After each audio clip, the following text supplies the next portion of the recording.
I know you've kind of done everything in your career at this point, but does the switch to Cowboy, I mean, does it feel like a special fight, a fun fight, given your two guys' history? Yeah, I mean, it adds a little bit more. You know, there was a stressful couple days where I didn't know if I was going to get the opportunity to fight on this card, because apparently nobody wanted to fight me on 2 weeks' notice. But thankfully, Cowboy stepped up. Yeah, like there's never going to be a fight in the UFC that has as many octagon appearances, as many wins, total wins in the UFC. There's a lot of numbers in this one, so it's a fight that I wanted to get, before we both ride off into the sunset, away from the sport. It was a no-brainer to take it when I got the opportunity. You talked about a lot of numbers. I know you plan on continuing on after this, but the all-time wins lead at stake, I guess. Mm-hmm. I mean, is that a pretty special mark to have? I mean, that's a pretty big record to hold. Well, I've never held it, so I really don't know. So, it's cool. Like, as an active fighter, I don't really think about it. To be perfectly honest, the last 39 fights have kind of been a little bit of a blur. With family and just some of the other bullshit that I've dealt with outside, and then training camps and fighting, and I get very focused. I'm good at focusing myself and just worrying about the task at hand. So I don't really step back and think about the numbers all that often. But yeah, it's a cool feather in the hat to have, I'm planning on taking it on Saturday night. Was this a fight that you wanted over the years that you got to have that one back? There are a few more that kind of rank up there. I'm not the type that looks back, and it's a detriment sometimes, that I'm good at what's right in front of my face. So I don't really think about some of those fights. There have been a few more that other fights that I'm like, oh man, if I had done one thing, this thing, that thing. But as a competitor, I do want that opportunity for redemption. I know where I was at leading up to that fight. It was not an easy camp. It was not an easy time in my life. I'm 8 years older now. I'm not 30 years old and ranked in the top 10 anymore. But I know that I'm a much more dangerous fighter today than I was back then, and I'm ready to prove it. I like it. Last thing for me, I guess, what kind of fight do you think we see? I mean, you two crafty veterans in there. Do you think it's going to be a back and forth battle, or you've shown the ability to get things done too? I don't really. I try not to plan it out. I'm not good at that. I'm not even the guy that's 3 moves ahead of somebody. I'm the elevator music, don't even worry about it, and just bite down on my mouthpiece and go kind of guy. So I do remember what happened in the last fight, and I know that Cowboy is a dangerous guy, I've also seen his last couple fights, so I'm looking to connect and hurt him and end it violently. That's always my goal. 39 fights, 23 wins in the UFC, 51 fights altogether. I think there's one time in my very first professional fight that I was smiling and happy about winning a decision. So that's never my goal. It never has been my goal. It never will be my goal. And if I get to that point that I'm just trying to game the clock, game the system, and hope that 3 individuals on the outside are choosing me to win, then I know that it's time for me to pack it up.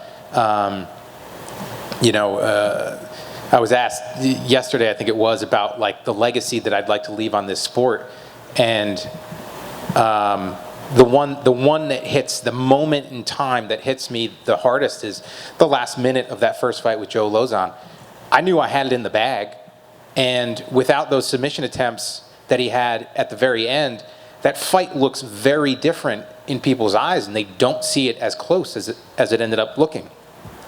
And he attempted one of those scissor heel hooks just before, and I was able to push him away. And there's short time on the clock, and we've had champions run away and waste time so that they could get their hand raised.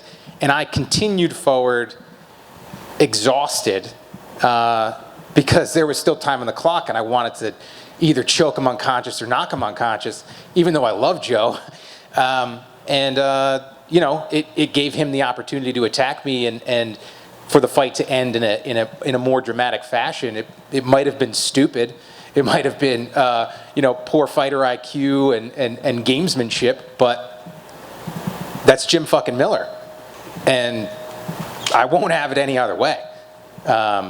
So I'm going out on Saturday to dominate, and that's always the goal.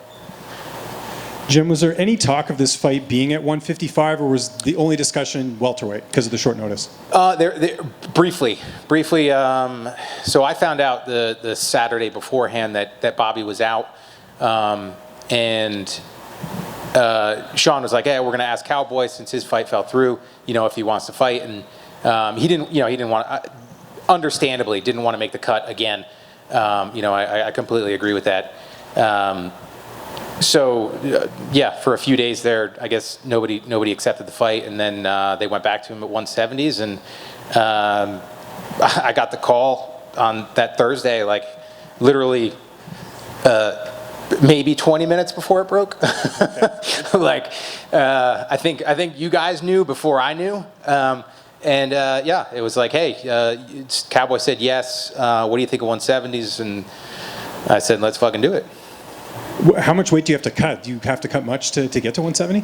I was walking around like 167, 168, you know, preparing for the cut for 155. So I've been able to eat a little bit more, you know, and I'm still eating salt and I'm still eating carbs, so I'm happy right now. Yeah. So, do you think we'll see a better fight just because there isn't the weight, you know, the depletion, and both of you are, you know, you're healthy, you're eating a lot. Like, do you think this could be even better, you know, than what would be expected at 155?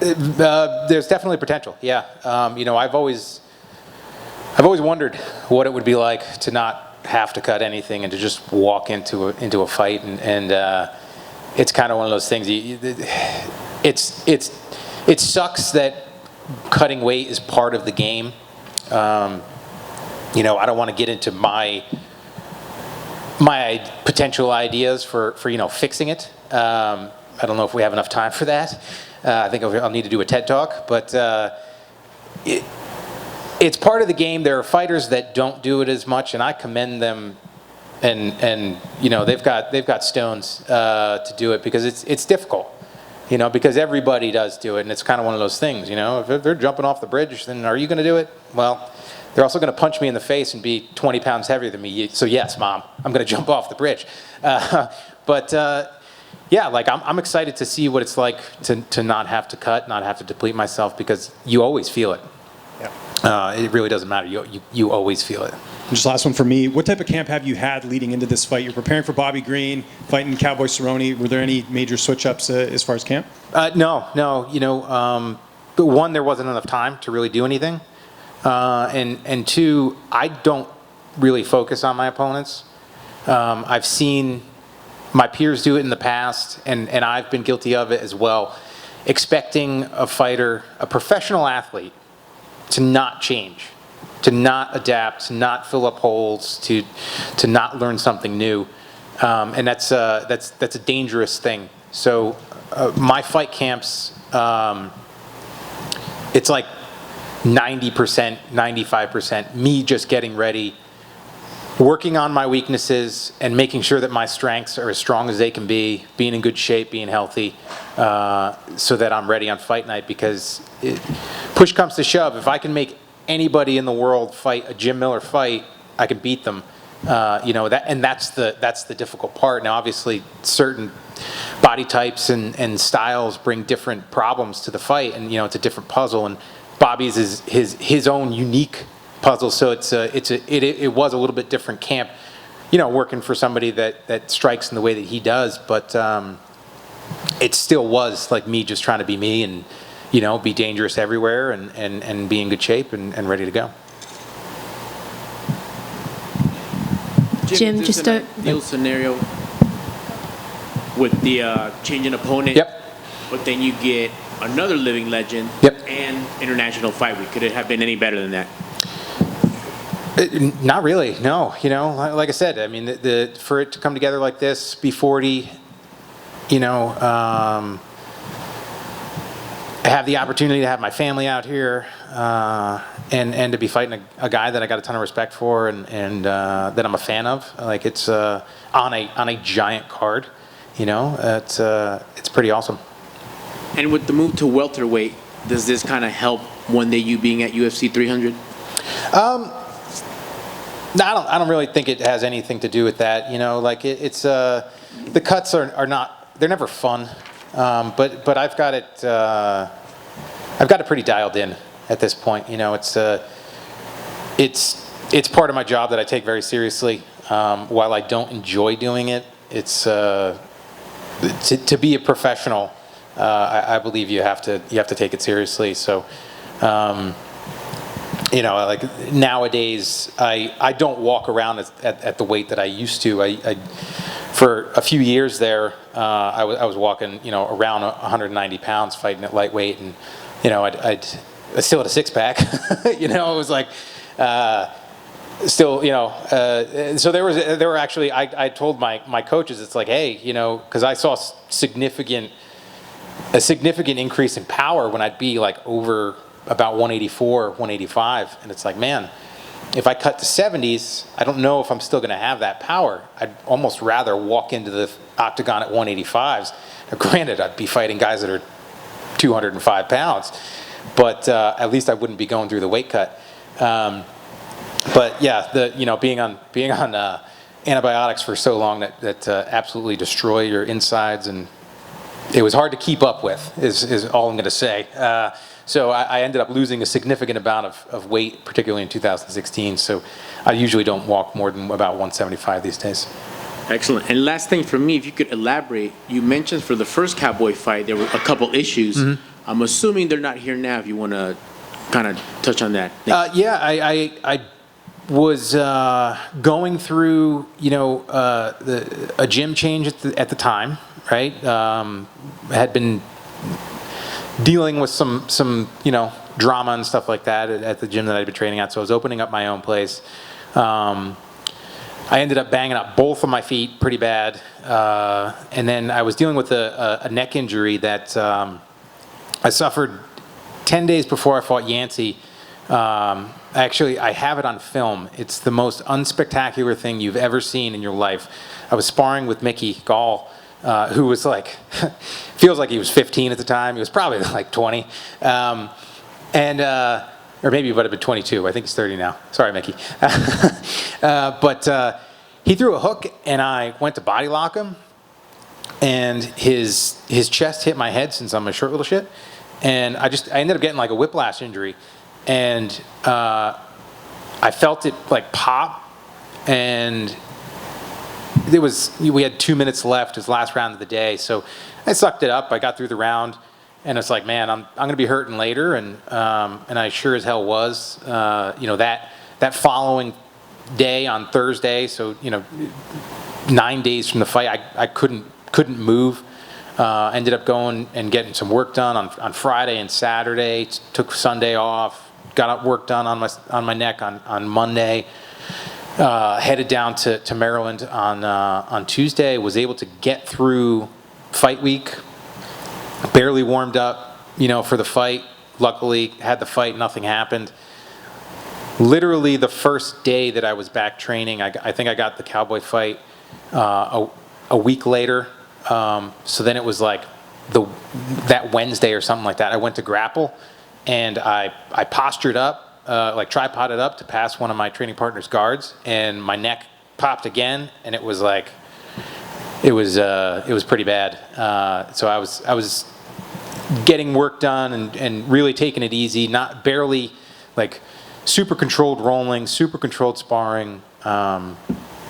It was one of those injuries that kind of like had an effect on me for a while, because the most difficult thing that it did was it made it hard to wrestle with somebody like hanging on my head or something like that would cause me a lot of pain. So fortunately, you know, through stubbornness, I got over it, and you know, yeah, I've been able to kind of get past it. But it was not a fun time, you know. But it had nothing really to do with the fight, honestly.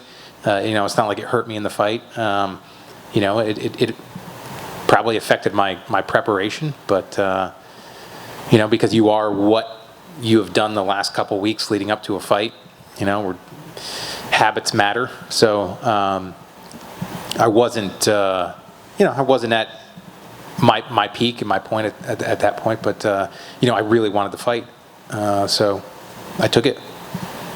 Thank you, sir. Good luck on Saturday. Thank you. Jim, just to the back here. Yep.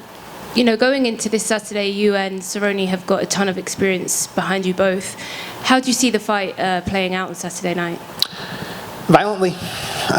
Yeah, you know, like I said, I know what he's capable of. He's a dangerous guy, and that's why I like watching him fight. But I've also seen his last couple fights, and I know that he's, you know, hasn't been taking damage well. So I have to be smart, I have to be quick, and you know, like I said, I have to make it a Jim Miller fight, and like I had said too, I know that I'm the most dangerous that I've ever been, because of, you know, because of the guys that I have around me, because of my team, because of my coaches, and because of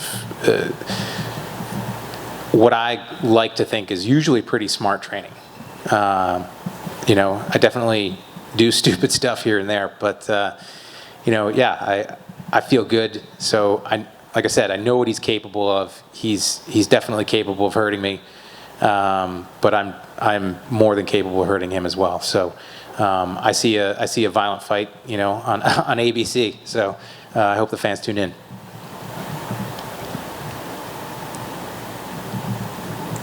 All right. Thank you, guys.